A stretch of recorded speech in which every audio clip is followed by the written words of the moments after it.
Hi, everybody. Welcome back to our class. This is working together. We're sort of extending, and next fall we're going to have another class, so Margery will be part of that, as she is now. And this is her class, as you know.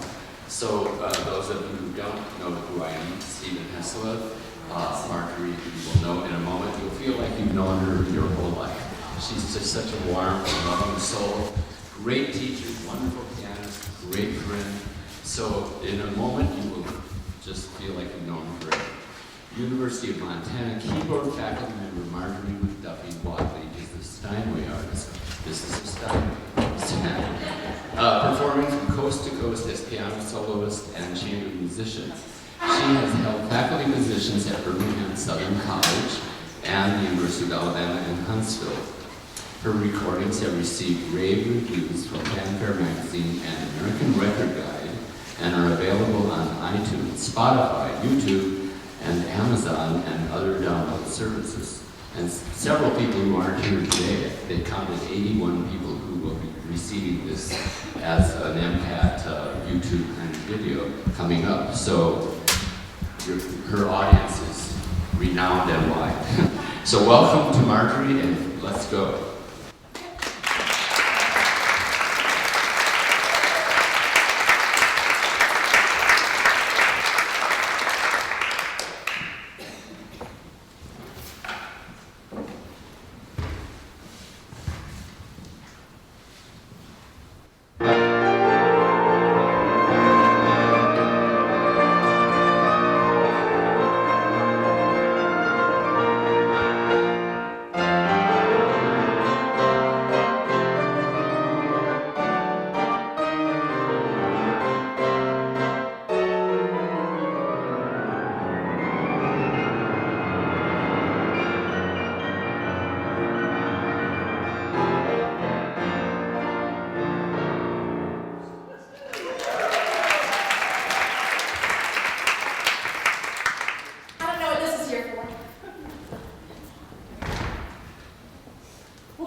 If I had to go back in time and meet anyone, it would be Franz Liszt. Such a fascinating, multifaceted man who lived such an incredible, colorful life and inspired so many. So I want to bring him alive to you this morning. Liszt was one of the great flamboyant and virtuoso pianists of all time. He was definitely a superstar and had rock star status in the 19th century. People were completely swept away by him. There was Lisztomania. When he walked on stage with his long mane of flowing hair and all his shiny, dangling medals and his Hungarian sword of honor, that was it. People went wild. Women screamed in ecstasy. They swooned and they fainted. Sometimes he'd enter from the back of the venue, running down the aisles and leaping onto the stage and tossing off his gloves. He would have garlands and wreaths strewn around the piano, as you see here. At his concerts, the audience not only threw bouquets of flowers onto the stage, which was traditional, but they also flinged some of their most expensive jewels and other items I need not mention. There you go. When Liszt played at private homes, women would press around him at the piano and pull souvenir hairs out of his head with little tweezers.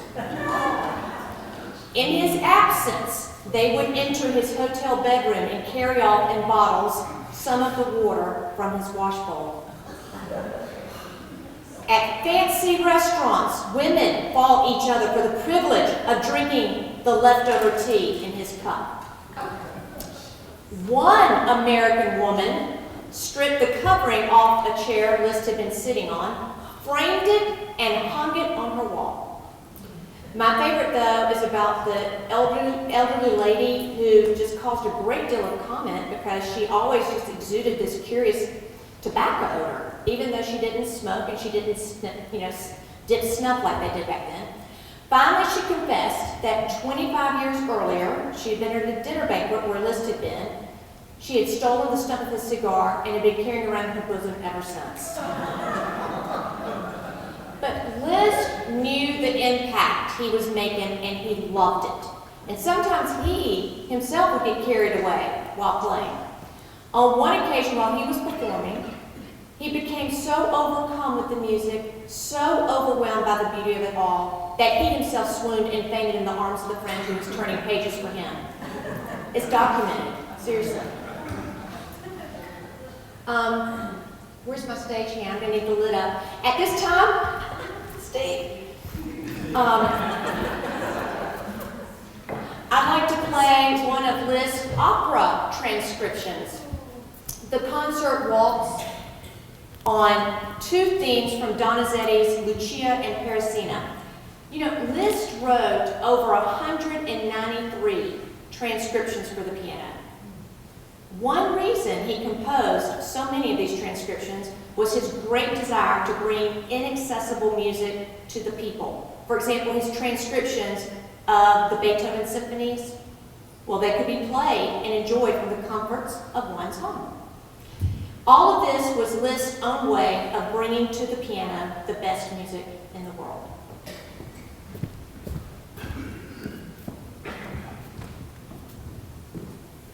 Playing with this little box transmitter on my side. Okay.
played after I played supper before. But anyway, Liszt's career remains the model which is still followed by pianists today. In 1839, he invented the solo recital as it's known today. In fact, the very term recital was his. Well, that term, recital, aroused great amusement in England. What does he mean? How can one recite upon the piano? He was also the pioneer in facing the concave side of the piano to the audience with the open lid reflecting the sound across the auditorium. Liszt felt that one must not only play the piano, but play the building. And to that end, he experimented with the placement of the instrument until he got it right. Some sources say that Liszt also had the piano sideways to afford everyone the opportunity to gaze upon his divine features. He is quite nice looking, right? Liszt was the first to play the entire piano repertoire as it then existed, from Bach to Chopin. And it was through Liszt that the later Beethoven sonatas were made known to the public. Liszt was the first to play entire programs from memory. So us pianists, we get to think, Liszt, get up here, play from memory. Liszt.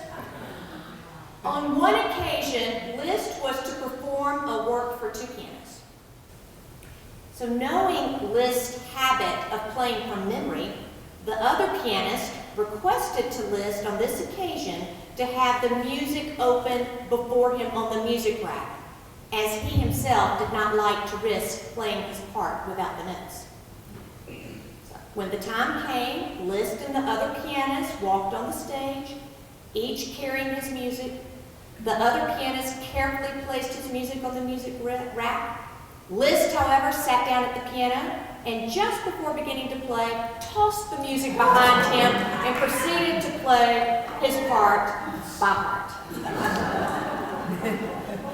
But Liszt played everything, and once he'd gone through something, he never forgot it. For example, in his later years, he was reminded of a silly but difficult piece he had played 40 years earlier. Well, he just sat down, rattled it off. And Liszt was one of the two greatest sight readers who ever lived. The other one was Saint-Saëns, by the way. But all the musicians of the 19th century testified to his miraculous powers. For example, Mendelssohn showed Liszt the manuscript of his G minor piano concerto, and Mendelssohn said it was hardly legible. But Liszt rattled it off at sight in the most perfect manner, better than anybody else could play it. Clara Schumann was in despair because, as she said, Liszt played at sight what we toil over and at the end get nowhere with. By the way, Clara Schumann was so overwhelmed when she first heard Liszt perform in 1838, and she said, "I sobbed aloud, it overcame me so." But Liszt played most things best the first time because they gave him enough to do. The second time, he always had to add something for his own satisfaction. So when Liszt played chamber music, the other musicians found the collaboration a thrill only if the music was neat, because Liszt played it as written. Otherwise, at the second or third performance, Liszt would add all sorts of embellishments, transposing simple passages to octaves or thirds. Liszt was greatly influenced by the virtuoso violinist Paganini. He was also greatly influenced by Chopin. I'll talk about it in a minute. But when Liszt was about 20 years old, he went to a concert given by Paganini. The famous violinist played his virtuoso pieces with everybody cheering like crazy and women swooning left and right. Liszt was so overwhelmed by the experience that he vowed then and there to become the Paganini of the piano. And he said, let women throw themselves at his feet for a while. He studied and he read and he practiced. He wrote to one of his students, "My mind and my fingers are working like two lost souls. I learn, I meditate, and in addition, I work 4 or 5 hours every day at thirds, sixths, repeated notes, and other exercises. If only I don't go mad, you will find an artist in me." Liszt heard his other great influence, Chopin, the year after first hearing Paganini. And from Chopin, Liszt learned that the piano could be a means of delicate expression as well as a bravura instrument. Chopin played with poetry, style, and finesse. So Liszt put everything together. He developed a technique that was the equivalent of what Paganini could do on the violin, and he took in the color and the poetry Chopin had introduced. So more than any pianist, Liszt combined technique, showmanship, and poetry. Now, Liszt called Chopin the only piano poet. And he always said that each note of his music was a pearl dropped from the skies. And in speaking of Chopin, Liszt once told his students, "We were great friends. He liked me very much as a pianist, but considered that he played some things better than I did." Liszt once told a funny anecdote about Chopin. He said that when he and Chopin were young together, somebody told him that Chopin had a remarkable talent for mimicry. And so Liszt said to Chopin, "Come round to my rooms this evening and show off this talent of yours." So Chopin came. He had purchased a blonde wig. "I was very blonde at that time," said Liszt. So Chopin comes with this blonde wig. He puts the wig on and got himself up in one of Liszt's suits. And soon enough, an acquaintance of Liszt came in. Chopin went to meet the friend instead of Liszt and imitated Liszt's voice and manner so perfectly that the man actually mistook him for Liszt and made an appointment with him for the next day. Liszt said, "And there I was in the room. Wasn't that remarkable?"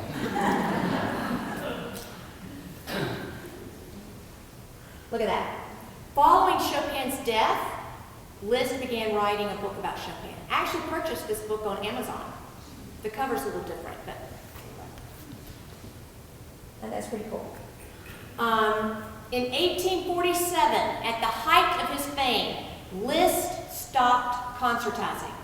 He never again appeared in public as a paid artist. He had accrued a lot of money, a lot of wealth from all of his concertizing all over the world. Towards the end of his life, Liszt told his student Zloty that he was proud of being the only pianist who had given up playing at the right time, saying, "I was 35 years old when I stopped giving concerts. Everybody was indignant and insisted that it was too soon, but in fact, I acted prudently. I did not wish to hear afterwards that I had gone on playing too long. It was very hard for me to leave the concert platform, for it needs a strong effort of will to make a decision of that sort. But although I no longer played professionally, I still gave my services for charity, as performances of that order are never criticized." So he still performed, but he would do benefits and whatnot. After his years as a touring virtuoso, Liszt concentrated on composing, conducting, and teaching. Now, Liszt had always been spiritual and was drawn to the priesthood. Look at this. In 1865, he actually received the 4 of the 7 degrees of priesthood, which means he couldn't celebrate Mass or hear confession, perhaps due to his whole colorful past. So here he was now, Abbé Liszt. He doesn't seem to have been like your typical abbey, though. There are reports that he'd start each day properly with prayers and meditation, but his routine became less and less strict as the hours went along. By the evening, he was ready to enjoy good company and wine. Liszt was born in Rating, Hungary, which is now Rating, Austria. And this is his father. His father had been in the service of Prince Esterhazy and played piano and other instruments. And here's Liszt as a boy. As an infant, Liszt was weak and sickly and was attacked by nervous pains and fever, which more than once endangered his life. On one occasion, when Liszt was about 2 or 3 years old, they thought he was dead after one of his attacks and ordered a coffin made. So for much of his life, he was subject to feverish attacks and fainting spells. So maybe hence the fainting at the piano into the arms of the friend turning pages. He was recognized as a child prodigy, and by the time he was 9, he was performing in concert halls. So in Vienna, Liszt began piano with Karl Czerny, who in his own youth had been a student of Beethoven. Liszt also studied composition with Salieri. Czerny found Liszt's progress to be such that after the first 12 lessons, Czerny taught Liszt for free. So when Liszt was 11, Czerny took him to Beethoven. So more than 50 years after that incredible meeting, Liszt told one of his pupils, I think this is an incredible story. I was about 11 years of age when my teacher Czerny took me to Beethoven. He had told Beethoven about me a long time before and had begged him to listen to me play sometime. Yet Beethoven had such a repugnance for child prodigies that he had always violently objected to receiving me. Finally, however, he allowed himself to be persuaded by Czerny, and in the end cried impatiently, "In God's name then, bring me the young Turk." I don't know where the Turk comes from, but anyway. It was 10 o'clock in the morning when we entered the 2 small rooms in the house which Beethoven occupied. I somewhat shyly, Czerny amiably encouraging me. Beethoven was working at a long, narrow table by the window. He looked gloomily at us for a time, said a few brief words to Czerny, and remained silent when my kind teacher beckoned me to the piano. I first played a short piece by Ries. When I had finished, Beethoven asked me whether I could play a Bach fugue. I chose the C minor fugue from the Well-Tempered Clavier. "And could you also transpose the fugue at once into another key?" Beethoven asked me. Fortunately, I was able to do so. After my closing chord, I glanced up. The great master's darkly glowing gaze lay piercingly upon me. Yet suddenly a gentle smile passed over his gloomy features, and Beethoven came quite close to me, stooped down, put his hand on my head, and stroked my hair several times. "A devil of a fellow," he whispered, "a regular young Turk." Suddenly I felt quite brave. "May I play something of yours now?" I boldly asked. Beethoven smiled and nodded. I played the first movement of the C major concerto. When I had concluded, Beethoven caught hold of me with both hands, kissed me on the forehead, and said gently, "Go. You are one of the fortunate ones, for you will give joy and happiness to many other people. There is nothing better or finer." Liszt told this in a tone of deepest emotion, with tears in his eyes and a warm note of happiness. For a brief space he was silent, and then he said, "This event in my whole life has remained my greatest pride, the palladium of my whole career as an artist. I tell it but very seldom, and only to good friends." With the death of his father in 1827, the 16-year-old Liszt moved to Paris and assumed the responsibility of supporting his mama, Anna, and himself. He began to teach extensively, establishing himself as a fashionable young piano teacher. He would teach from early morning until late at night. Now, his students were scattered across the cities, and he just had to cover these long distances sometimes. Because of this, he kept uncertain hours and also took up smoking and drinking, all habits he would continue throughout his life. His father had told him, "Women will bring you under their sway and give you trouble all your life." Liszt at that time had no idea what he was talking about. A few months later, he knew. He had fallen in love with one of his students. But the first of Liszt's major love affairs started in 1833 with the Countess Marie Dagout, whose pen name, by the way, was Daniel Stern. So she was an author as well. She was 28 and he was 22.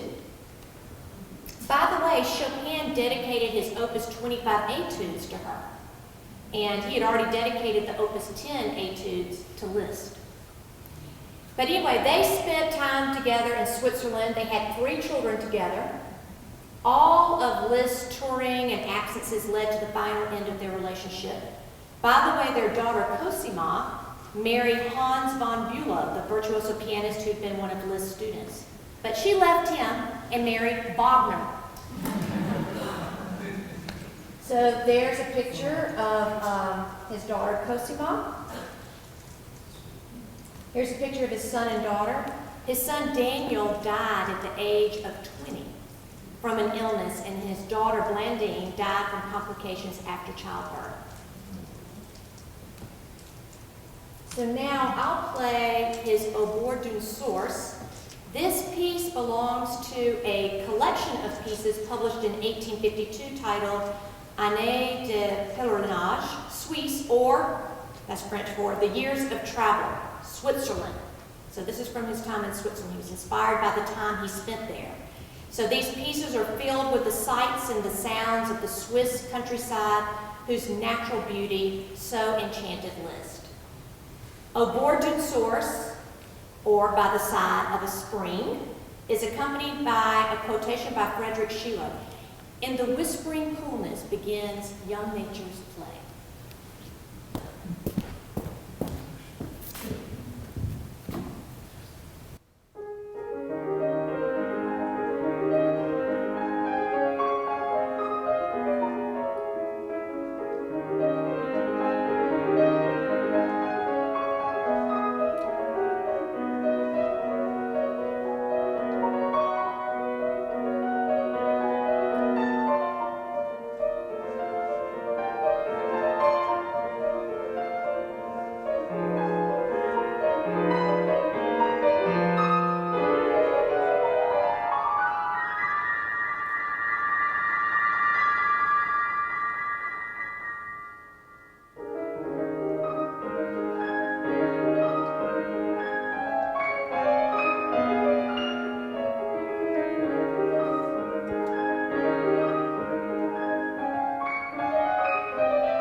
If you don't hear me drinking the water in the microphone. Anyway. I love this slide. This is Liszt with some of his buddies. Seated are Alexandre Dumas, George Sand, Marie Dagoult. Standing are, by the way, George Sand was Chopin's, mistress for a while. Anyway, standing are Berlioz, Paganini, and Rossini. And on the piano, look at there, what is that? A bust of Beethoven. But his last permanent relationship was with the Polish-born princess Caroline Wittgenstein. She met Liszt in Kiev and left her husband and her 30,000 serfs to live with him. She had a few quirky habits like smoking strong cigars and listening to music on bearskin rugs. In 1856, she and Liszt decided to get married on his 50th birthday, but the ceremony had to be canceled because of a church ruling. He did tell a friend, "I am certain that the best thing for me is to keep my freedom. It is dangerous to bind me either to one person or to one place." Caroline, though, was his constant companion and outlived him by a year. During this time, though, he had liaisons with others, including the fiery and jealous Olga Janina, who was a student of his in 1870. She became his mistress, threatened him with a revolver, and said she would commit suicide without his love. Well, she didn't, but anyway. I love reading all the descriptions of Liszt, especially in Amy Fay's book, Music Study in Germany. Amy Fay is the American pianist who traveled to Germany and studied with Liszt in 1873. He was 62. When Amy Fay first saw Liszt, he was at the theater and making himself agreeable to three ladies. She writes, "Liszt is the most interesting and striking-looking man imaginable. Tall and slight with deep-set eyes, shaggy eyebrows, and long iron gray hair, which he wears parted in the middle.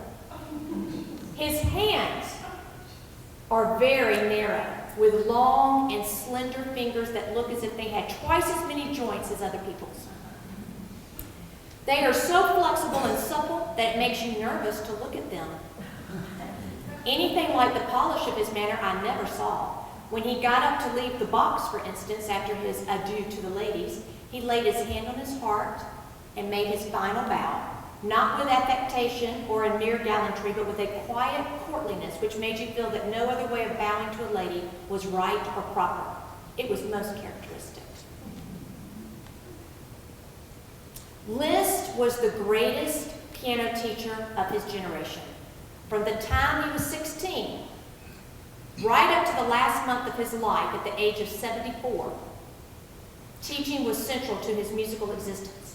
When Liszt taught at the Geneva Conservatory of Music for the year 1835 to 36, he was in his mid-20s, he kept a class book in which he notated various comments on the progress of his students. I love some of these entries. Julie Rafford, remarkable musical feeling, very small hands, but brilliant finger work. Marie Delmeyer, vicious technique, if technique there be. Extreme zeal, but little talent. Makes faces and contortions. Glory to God in the highest and peace to all men of goodwill. For Ida Milliquet, an artist from Geneva, languid and mediocre. Fingers good enough, postures at the piano good enough, enough enoughs, the grand total of which is not much. And for Jenny Gambini, all he wrote, beautiful eyes. But Liszt virtually created the masterclass. There are several hundred people who in some sense may have been regarded as his students. They came from all over, America, Canada, Europe. There were those, many hanger-zones also, whom Liszt was too soft-hearted to turn away. Liszt never charged a penny for these classes. There were even those that claimed to be a pupil of Liszt when they were not. A young female pianist had announced a recital in Berlin, advertising herself in the hope of attracting a larger audience. She wanted a big crowd, so she advertised herself as a pupil of Liszt. As she had never laid eyes upon him in her life, she was horrified to read in the papers on the morning of her concert that Liszt had arrived in the city. The only thing to be done was to make a clean breast of it. She went to his hotel and she asked for an interview. When she was shown in, she confessed with many tears and asked for absolution. Liszt asked her the name of the pieces she was going to play, chose one, and made her sit down at the piano and play it. Then he gave her some hints about her performance and dismissed her with a pat on the cheek and the remark, "Now, my dear, you can call yourself a pupil of Liszt." Liszt's major emphasis on teaching took place from 1869 until his death in 1886. And this period is usually referred to as the three-part life, when he divided each year between Budapest, Weimar, and Rome. And it's estimated that Liszt traveled at least 4,000 miles a year during this period in his life, just this period. This is an incredible figure given his age and the rigors of road and rail travel during that time. And you know, I always wondered what language was spoken at the classes, as there were so many nationalities present. And from the reading of, like in Amy Faye letters, she mentions that at times he would speak to her in French and then speak to the others in German. Liszt was fluent in German, French, and Italian, and had some knowledge of English. I find it very interesting that although he is Hungary's most famous composer, he never learned to speak Hungarian very well. You know, when he was brought up, that German was the preferred language in the home, and then when he moved to France, French became his preferred language. Anyway, but I'd like to focus on Liszt Weimar master classes, as they attracted some of the most brilliant young pianists of the day. Rosenthal, Tausig, von Bülow, Zloty, Friedheim, know those names? And many others. But here are some of his students. Here he is. I guess you could pick him out. But here is Alexander Zloty. Zloty's cousin was Rachmaninoff, which y'all probably learned from Steve's class. But Liszt felt that Zloty was much like his son Daniel. And Zloty, this photo is really quite special. Zloty writes about this photo. In the autumn of 1884, I told Liszt in the course of conversation that I wanted to have my photograph taken so that I could send a copy to Russia. He at once offered to be taken with me, saying that a photograph like that would be a nice memento for me. It was wonderful how Liszt saw a meaning in every detail. For instance, I wanted Liszt to be seated in the photograph while I sat on the floor at his feet. He would on no account allow this. The reason he gave being that he was old, had said his say, and might now sit down, but that I, being still young and with all my life before me, must be taken standing as if in readiness to go forward. It's kind of cool. And then we have Karl Tausig. Karl Tausig is usually acknowledged as Liszt's favorite and perhaps his greatest pupil. Liszt loved Tausig as his own child. Tausig's father took the young Tausig to Liszt when he was 14 years old, hoping that Liszt would receive the little marvel as a pupil and protege. But Liszt would not even hear the boy play. "I have had enough of child prodigies," he declared. "They never come to much." Liszt had been heard to say that he had no time for these artists that are to be. But while he and Tausig's father were drinking wine and smoking together, Tausig's father managed to smuggle the boy onto the piano stool behind Liszt. Young Tausig plunged into Chopin's A-flat Polonaise with such fire and boldness that Liszt turned his eagle head and cried, "I take him." You know, this is really interesting, don't you think? Liszt's feelings about child prodigies, given the fact that he had been one and his playing for Beethoven, who also felt such about child prodigies. Anyway. This is Sophie Minter. Oh. She was Liszt's favorite female pupil, and she later taught at the St. Petersburg Conservatory. With the masterclass setting, Liszt's belief was that these young students found one another artistically stimulating and that it helped them to play well in front of their peers. No other teacher of the 19th century produced so many distinguished pianists as Liszt. And since Liszt wanted to give his pupils the best possible education, he always tried to introduce them to distinguished visitors who happened to pass through. In this way, these young people were frequently brought into touch with poets, painters, dramatists, scientists, and politicians, as well as musicians whom they would have never met under normal circumstances. Liszt believed that piano playing involved the whole person, and to improve the one, you must improve the other. I don't know who these people are, but they look distinguished. So this is probably what they would look like at the restaurants. But anyway, the lessons, they took place 3 times a week, on Tuesdays, Thursdays, and Saturdays from 4 to 6 o'clock. Anybody who wished could come and have a lesson for free.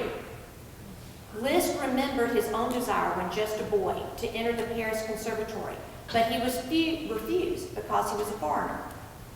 This refusal, Liszt said, made such an impression on him that he vowed to himself that if ever he became a great musician, he would give lessons without taking any payment. And it was practically conditioned that men should come to the lessons not in frock coats but wearing lounge jackets, and that the ladies should be simply dressed. The idea being that the poor pupils should not feel uncomfortable beside the richer ones. And since Liszt charged nothing for his lessons, all were welcome to attend. Weimar was crowded with students during the months that he was in residence. So many pianists came into the town that the sound of practicing filled the air, so much so that there were complaints from the general citizens. Eventually, the town council was forced to pass a bylaw restricting practicing to certain times of the day, and then only with the windows shut. All right, here's Liszt's home in Weimar. Look at that. And then here it is, come to life back then, right? One student describes that the furniture in Liszt's home was crimson and everything so comfortable. A splendid grand piano stood in one window. By the way, he received a new one every year. His writing table, look at that. His writing table was beautifully fitted up with things that all match. Everything was in bronze. His inkstand, paperweight, matchbox, etc. There was always a lighted candle standing on it by which he and the gentleman could light their cigars. And another student writes, whenever one walked into the music room, one could be sure of seeing 2 things close to the piano: a decanter of Liszt's favorite cognac and a lighted candle on which the young men would keep alight their cigar.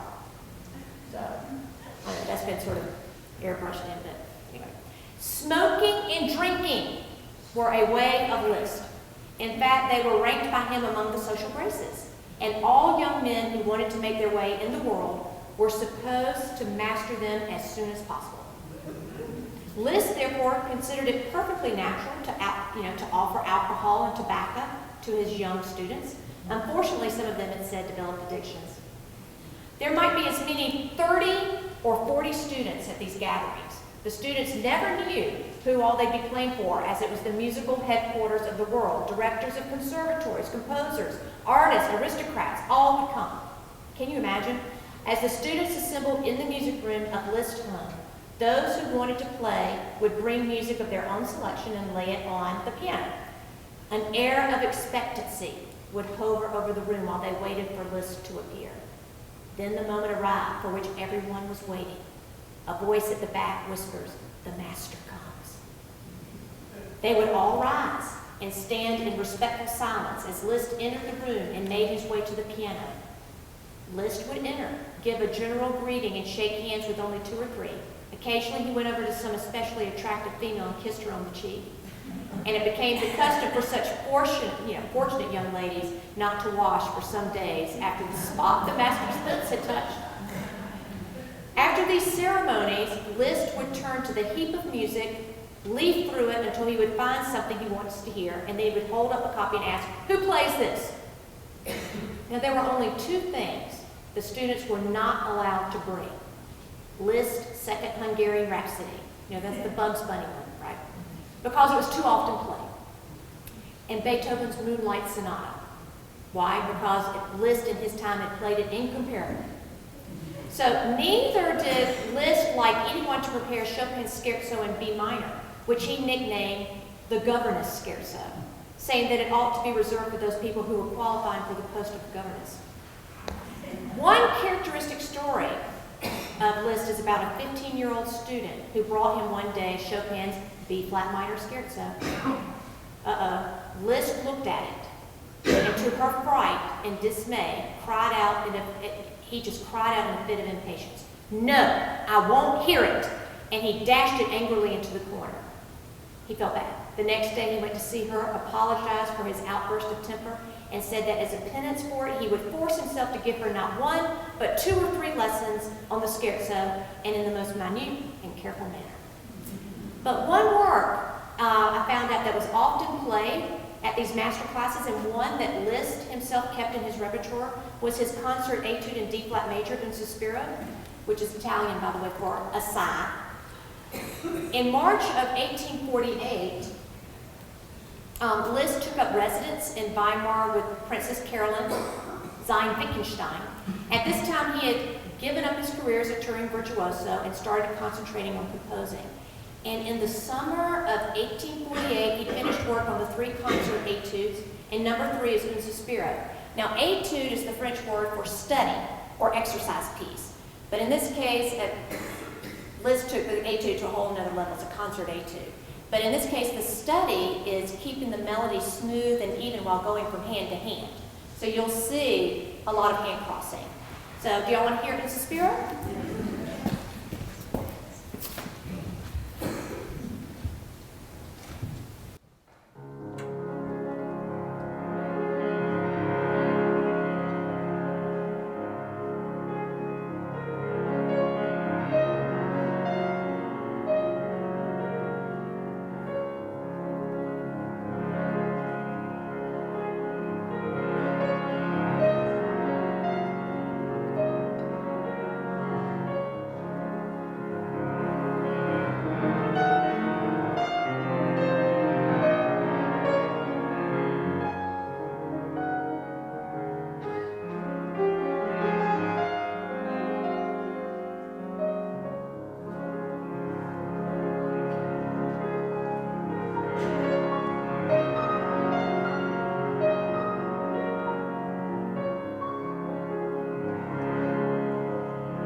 you imagine Liszt playing that and everybody just seated around him and those women pulling hairs out of his head?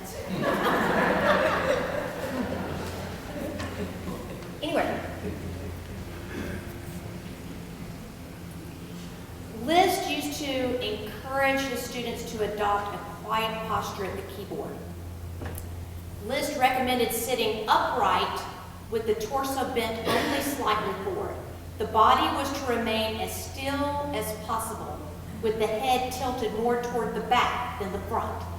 I find this kind of interesting because I read that during his days as a concert artist, all of his touring, that he was quite animated as a pianist. But anyway. He said once when a student was making too much movement with her hand, Liszt said, "Keep your hand still, don't make omelet." If one kept moving his body to the left and right in time to the music, he would remark, "You metronomize." I don't know if that's a word. At times, he did not even allow the head to nod back and forth and would firmly hold the student's chin with his hand during a performance. For the rest, the degree of contact that Liszt allowed himself, particularly with his female students, sometimes caused comment. There was much stroking of the hair, kissing of the cheek, and embracing of the entire person. One female student wrote, "My family could not grasp what was happening. So many pretty girls and all in love with such an ugly old man," because that's what he looked like at the time. But his pupils were overjoyed if he only cast a glance at them, let alone commend one of them and kiss her upon the brow or cheek for recognition. For Liszt, it was a perfectly natural way of expressing physical tenderness toward his students, males and females alike, for he regarded himself as their psychological father and often referred to them as "my children." I love this picture. You see him up in the window? And they're his, adoring students. He not only helped to secure engagements for his young protégés and introduce them to circles which could be helpful, but he also assisted them financially. As soon as he would hear that some worthwhile pupil was on the point of leaving Weimar because of lack of means, he would have the student remain after the lesson and slip a gold-filled purse into his pocket. Liszt was an inspirational force. Simply to be in the same room with him turned one temporarily into a better pianist. Amy Fay describes that on one occasion a student was playing something to him, and in it were 2 runs, and at the end of each run, 2 detached chords, very staccato. She did them most beautifully and struck the chords immediately after the runs. "No, no," said Liszt. "After you make a run, you must wait a minute before you strike the chords, as if in admiration of your own performance. You must pause as if to say, 'How nicely I did that.'" Then he sat down and made a run himself, waited a second, and then struck the 2 chords of the treble, saying as he did so, "Bravo." And then he played again, struck the other chord and said again, "Bravo." And positively, it was as if the piano had softly applauded. Amy Fay writes, "Liszt's personal magnetism is immense, and he knows well the influence he has on people, for he always fixes his eyes on some one of us when he plays, and I believe he tries to wring our hearts. When he plays a passage and goes purling down the keyboard, he often looks over at me and smiles to see whether I'm appreciating it." I think this is hysterical. Liszt habitually referred to wrong notes as uninvited guests. So this phrase caused hilarity, especially when in the course of a performance he would ask the guests to leave. One student who was notoriously careless of wrong notes had formed the habit of hesitating at skips in order to be sure of striking the right key. Liszt remarked amusingly, "You should not always stop as if to look at the house number." And when one student was performing his concert Etude Nomenreihen, which is the dance of the gnomes, and the fingers began to get tangled up, Liszt made the witty remark, "There you are, mixing salad again." Liszt sometimes would strike wrong notes when he played, but it didn't trouble him in the least. On the contrary, he rather enjoyed it. During one of his Sunday matinees, when the room was full of distinguished people and his pupils, he was rolling up the piano in arpeggios in a very grand manner indeed when he struck a semitone short, that's just a half step short, of the high note upon which he had intended to end. Everyone caught their breath and wondered whether he was going to leave them like that in midair, as it were, and the harmony unresolved, or whether he would be reduced to the humiliation of correcting himself like ordinary mortals and taking the right chord. A half smile came over his face, as much as to say, "Don't fancy that this little thing disturbs me." And he instantly went meandering down the piano in harmony with the false note he had struck, and then rolled deliberately up in a second grand sweep, this time striking true. It was so quick-witted and so exactly characteristic of Liszt. Instead of giving you a chance to say, "He has made a mistake," he forced you to say, "He has shown how to get out of a mistake." Liszt always liked to have some poetical image in mind when he played. That made him a refreshing change from those teachers who thought that the solution to every problem was a further dose of scales and arpeggios. One of his students recalls one of his later lessons with Liszt. "Late one afternoon, I sat down at the piano to play Liszt's Harmonie du Soir. Before I had time to begin, he called me to the window. With a wide sweep of the arm, he pointed out the slanting rays of the declining sun which were mellowing the landscape with the delicate glamour of approaching twilight. 'Play that,' Liszt said. 'There are your evening harmonies.'" Liszt understood the power of an idea, and he knew that the inspired human being has the capacity to turn ideas into reality. In all endeavors, Liszt stressed patience. His motto was, "Have patience. Place your foot securely on every step in order to reach the heights on a secure footing. Nature works slowly. Follow her example." Liszt was often asked why he never wrote his autobiography. His response was, "Such a life as mine," he said, "it's enough to have lived such a life as mine." And Liszt was universally held as the king of pianists. Liszt said, "My mission will to be have introduced poetry into piano music with some brilliance. You see, my piano is for me what his ship is to a sailor. More indeed, it is my very self, my mother tongue, my life." There's his dates. And these are the sources that I used. Some of the sources. And I'll just end with his Hungarian Rhapsody, number 6. Liszt composed 19 Hungarian rhapsodies based on Hungarian folk tunes.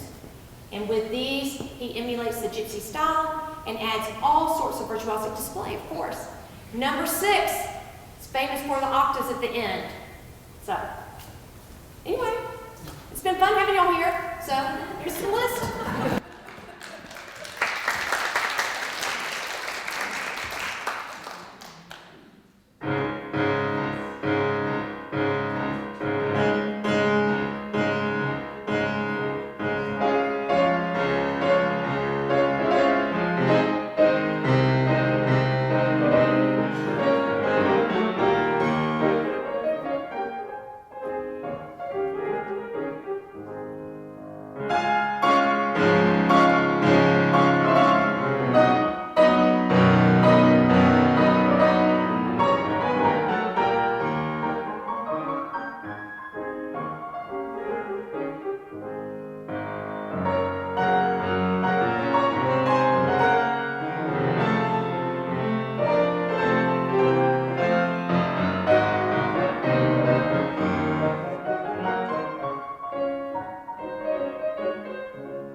have a few more minutes if there are some questions.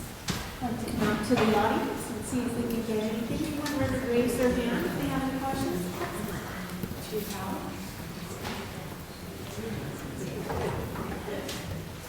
Thanks, Mark. That was wonderful. Can you tell us about your own early journey with the piano? When did you start lessons? Where and with whom did you start? I was 4 and a half when I started. My mother actually wasn't even going to have me take it. I'm the youngest of 4. And my sister, Kathy, is the oldest. And with her being the oldest, Mom, I had her doing everything. Modeling, piano, cello, I mean, you name it. So then Kathy just rebelled. Then there was Bobby, the violinist, Robert McDuffie, right? And she was really working with him. He started on piano, actually. But she realized he had such a great ear that he switched to violin. And then there was Sherwood, my brother, and he's considered the middle child. He just said he was ignored. And then I came along. My mother said I was a surprise, so I was a little bit younger than everybody else. But it was my daddy he wanted me to take. And so Mama said, all right. And she just had me take from one of her mentors at college. My mother was a music major at Wesleyan Conservatory. And pedagogy was taught by this lady named Gladys Pinkston. So that was my teacher from age 4 and a half on to the time I went off to college. And I went to Converse College my first year. My freshman year, all-girls school, small. I just didn't feel ready. I went to a small private school growing up, K through 12, and so. But then after that freshman year, I went to Cincinnati Conservatory. And then did master's and doctorate at the University of Southern California. And then got my first job in Huntsville, Alabama, so back south. So I was there in LA for all the fires, riots, floods, earthquakes, you name it. And then went back south to all the tornadoes. And now I'm in Montana with all the bears.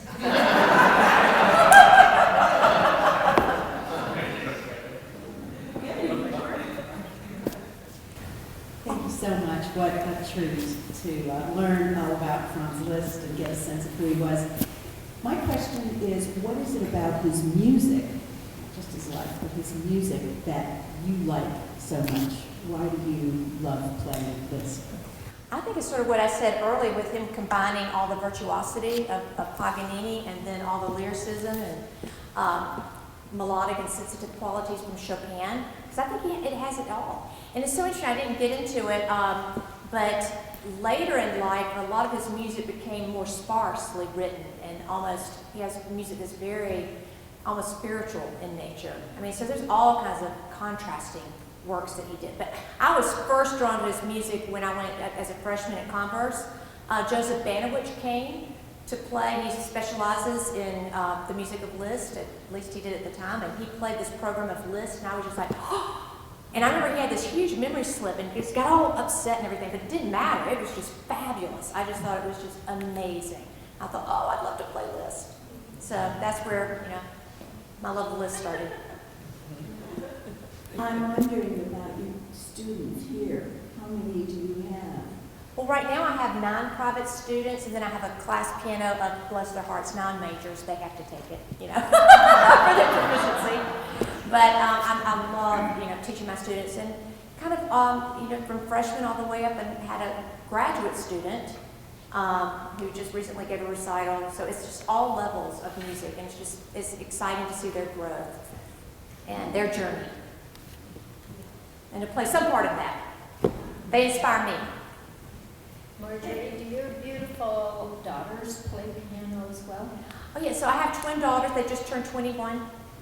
But one has, when she went to, they played all throughout, and they would enter auditions and competitions. And Steve remembers they would come to the piano camp here at the U.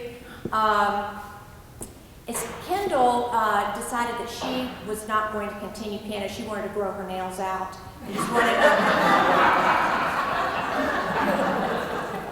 And she also is my child who likes to be with people, and so she, practicing piano is sort of solitary. You're just by yourself, and that just wasn't her thing. And also she would get really nervous performing, but she was a beautiful pianist. And my mother says she'll come back to it one day. But Lindsay, the other one who's at Swanee, so Kendall's in Alabama, and Lindsay's at Swanee, which is in Tennessee, and she's double majored. She's on the pre-med track, double majoring in neuroscience and in piano. And in fact, next year, she's been asked to play the first movement of the Schumann Piano Concerto with the orchestra there. So I'm proud of her. All right, do we have any more questions? Just a fun one. What kind of comments do you make about your students?